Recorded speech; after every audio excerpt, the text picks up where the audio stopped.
তোমরা দেখছিলে আমি ডাল সেদ্ধ করছিলাম। আমি মসুরের ডালটা সেদ্ধ করে নিয়েছি শুধু রসুন দিয়ে। আমি আজকে দেখো কিভাবে মসুর ডালটা রান্না করছি। মসুর ডালটা রান্না করব আজকে মটরশুঁটি, ক্যাপসিকাম আর টমেটো দিয়ে। প্রথমে কড়াইতে আমি তেল দিয়ে দিচ্ছি।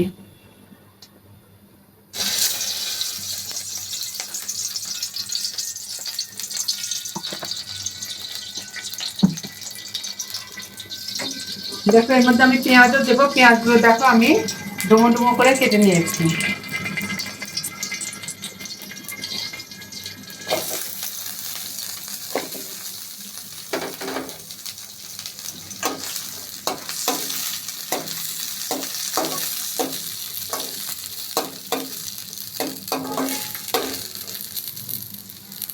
এরপর আমি এর মধ্যে দিয়ে দিচ্ছি ক্যাপসিকাম,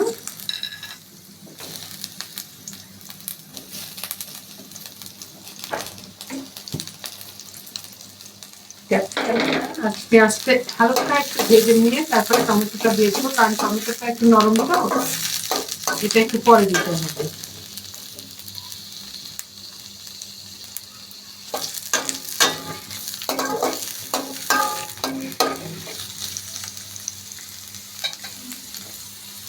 এটার মধ্যে আমি সামান্য লবণ দিয়ে নিচ্ছি।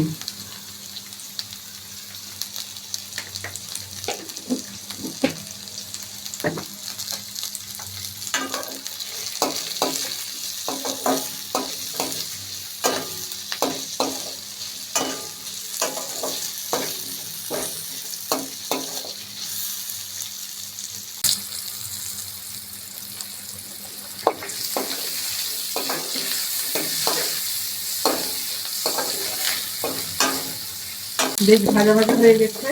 এখন আমি দিয়ে দেবো কুচানো টমেটো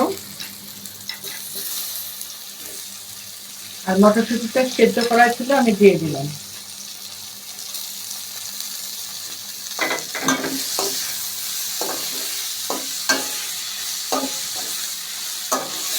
এগুলো একটু হালকা নাড়াচাড়া করে আমি এরপরে ডালগুলো দিয়ে দিই। এবার আমি ডালটা ছেড়ে দিচ্ছি।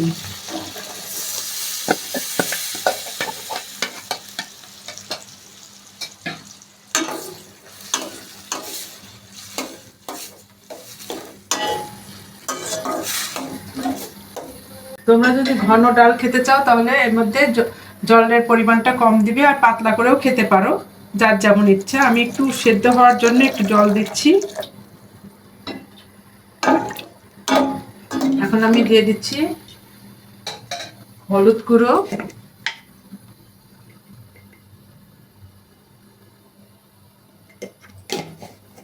আগে সামান্য লবণ দিয়েছিলাম, এখন আরেকটু লবণ দিয়ে দিচ্ছি।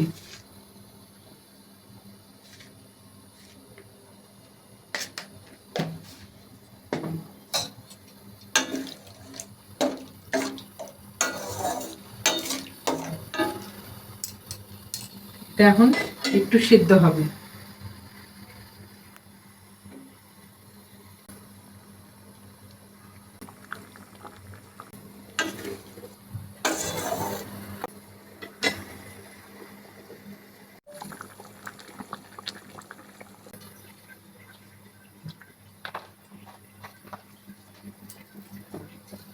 দেখো আমি কড়াইতে সরষের তেল দিয়ে নিয়েছি। ডালটা ফুটিয়ে আমি আগে নামিয়ে রেখেছিলাম।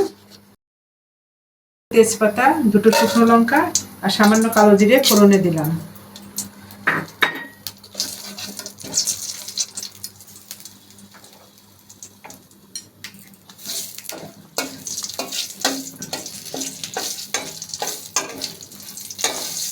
ফোড়নটা একটু ভাজা ভাজা হলে আমি ডালটা ছেড়ে দেবো।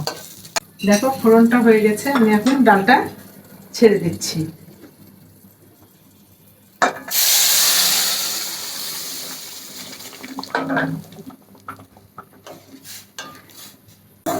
এই ডালটা রুটি, ভাত, পরোটা যে কোনো জিনিসের সাথে তোমরা খেতে পারো।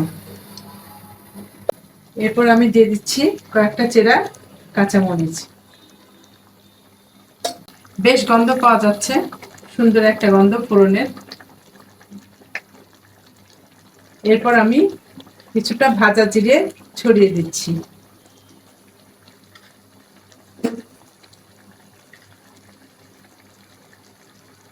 তোমরা চাইলে কিন্তু ধনেপাতা দিতে পারো, আমি ভাজা জিরে দিলে সাধারণত ধনেপাতা দিই না।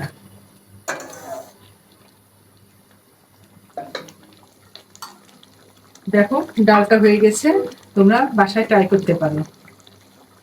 আমার এই রান্নাটা তোমাদের কেমন লাগলো অবশ্যই জানাবা, আর তোমরা সবাই ভালো থেকো।